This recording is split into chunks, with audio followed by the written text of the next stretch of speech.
So John, I'm going to tell you about the almost luckiest night of my life. It's the reason I don't play cards anymore. Any good gambler will tell you it's not so much the winning, it's the thrill of the hazard, just like Erdnase taught us, that really makes it worth doing. Well, this evening that thrill was pretty big. I was 4 cards into a game and I had some interesting players across from me, but we'll talk about more about them in a moment. To begin with, I'd like you to take that deck of cards and shuffle it. You can shuffle it however you want, whichever way you would like. You can even feel free to push it around on the table if you want, vent some childhood anger. That's it. Get really annoyed about not getting that BMX. You knew? I did. Really? Good. I've never worked in a casino. No, that's okay. As long as you're happy that you have shuffled the cards. At this point as well, really take a second to think about what this means. You have fairly shuffled the deck.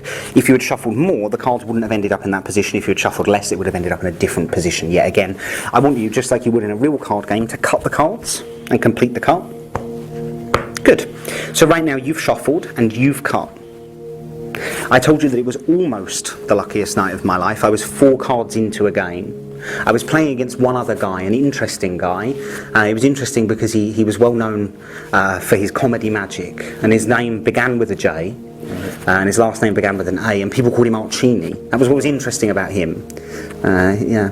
So the problem was, the 4 cards that I got dealt, well, you can see there's one card that's missing that might have made this interesting. You shuffled, you cut. This is my card, this is your card.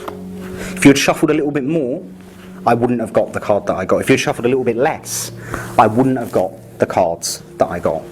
This is the one that you shuffled, this is the one that you dealt me. Hopefully your bad luck curse has broken tonight, and it won't just be a case of being almost lucky, but very lucky.